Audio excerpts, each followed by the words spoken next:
lawyers smuggled out on scraps of paper. He argued that the movement for civil rights and human rights couldn't wait because by waiting on black citizenship was distorting and defaming the very core of American democracy. We'll get back to this notion of American democracy, small d, throughout this talk.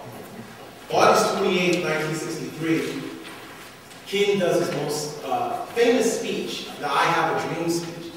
This speech is really where we end the newsreel-like summary of the heroic period. You know, every third week of January, every year we celebrate King's holiday, and we sort of freeze King in 1963 in the I Have a Dream speech, even to the point where, in the contemporary context, conservatives take the notion of King's content of our character portion, where he said he hoped one day blacks would be judged by the content of their character instead of the color of their skin, and basically argued for a colorblind ideology, saying that King was arguing for a colorblind ideology.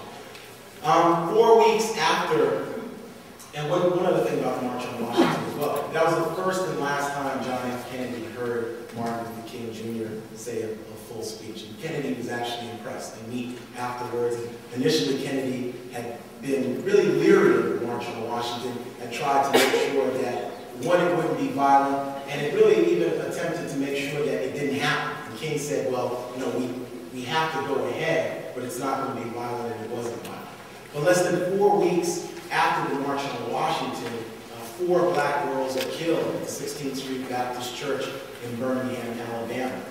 1964, we see the passage of the Civil Rights Act, and on August 6, 1965, the passage of the Voting Rights Act. And that's the end of that heroic period of the Civil Rights Movement. In fact, to connect this to the contemporary presidential election, we had the contretemps a few months ago when Senator Clinton said that even though King had led a movement, it took a president to pass it, and Senator Obama countered that by saying change happens from the bottom up. I'll say as a historian, Lyndon Johnson was an extraordinary president, a very important president, but the forces that really forced the hand of the federal government, when we think about the 1950s and 1960s, is mass social protest, right? And it's mass social protest not just by African Americans, but by whites, not just by college students, but by sharecroppers, poor people, semi-literate people, so that the whole country galvanized the change of this period. Now, 5 days after the passage of the Voting Rights Act, the South Central neighborhood in Los Angeles, the Watts section, explodes. So from August 11th to August 18th, 1965, is really the biggest race riot or rebellion of the 1960s. And I say race riot or rebellion on purpose because these are two ideologically loaded terms. Critics of the civil disturbances that occurred between 1963 and 1968, where in hundreds of American cities, everywhere from Birmingham, Alabama, to Detroit, to Plainfield, New Jersey, exploded. York, Pennsylvania, Chester, Pennsylvania, Harlem, Rochester, exploded. Critics call them riots. Those who militants call them rebellions. Right? And both of those are ideologically loaded terms.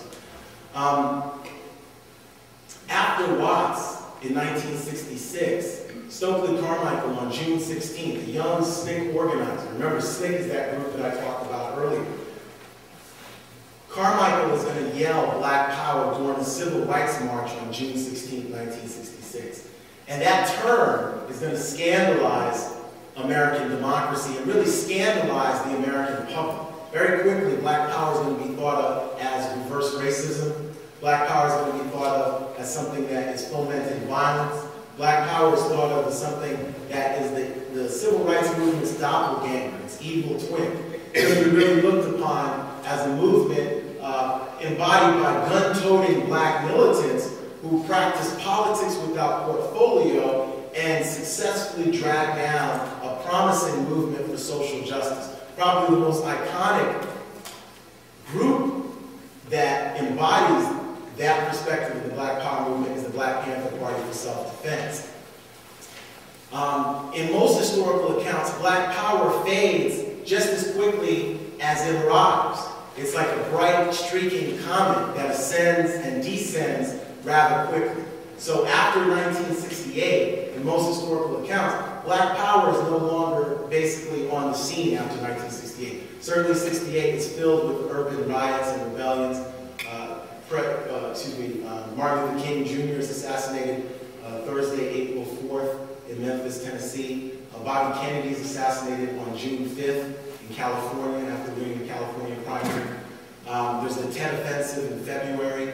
There's May Day rebellions all over the world. There's the Prague Spring in Czechoslovakia.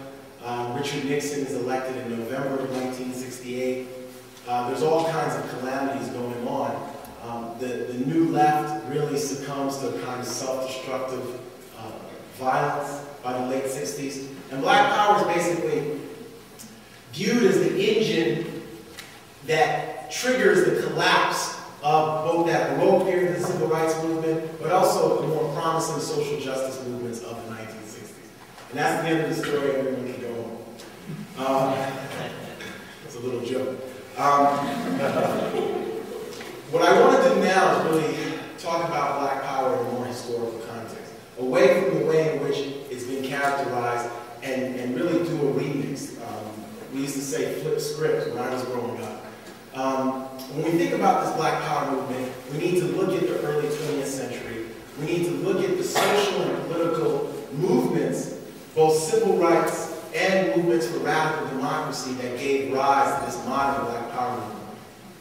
In the opening introduction, there was a discussion of Black Power in a macro context. Certainly, this notion of Black Power, which basically is a call for autonomy, self-determination, a cultural pride, goes back to when the first Africans arrived in America. So certainly, historians like Vincent Harding would argue that this notion of Black Power goes back to the Middle Passage. Right? It's not a new notion. Excuse me. What I want to talk about, though, is Black Power in the modern sense, and not in that grand macro sense. When we think about Black Power in the 20th century, we have to start with Marcus Garvey. And Marcus Garvey and the Universal Negro Improvement Association. Garvey was a Jamaican immigrant who became head of the largest mass Black movement ever in the United States. 2 to 5 million people joined this Garvey movement. Sometimes people think of it as a Back to Africa movement, but it was really a movement for self-determination. Garvey came up with this plan to get ships and go back to Africa, but most blacks who bought part of his Black Star Line stocks, they had no intention of leaving the country. They liked the fact that Garvey was promoting pride and self-determination. He was advocating that African Americans should build businesses, and this worked in both urban and rural settings. So you're going to have Garveyites in places like Harlem, but you're also going to have Garveyites in places like Norfolk, Virginia. You're going to have Garveyites in Oakland, California.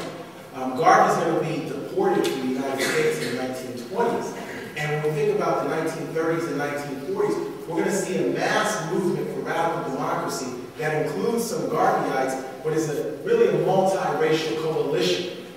This movement stems from both the Great Depression, but also the international struggle to combat fascism. In the 1930s and 40s, we're going to see a freedom surge led at the international level by activists like Paul Robeson, the Renaissance man, the Columbia University and Rutgers University trained athlete, activist, intellectual, and singer. Can bring 50,000 people to a concert to hear us sing, but also to hear them talk about peace activism. At the local level, people like Ella Baker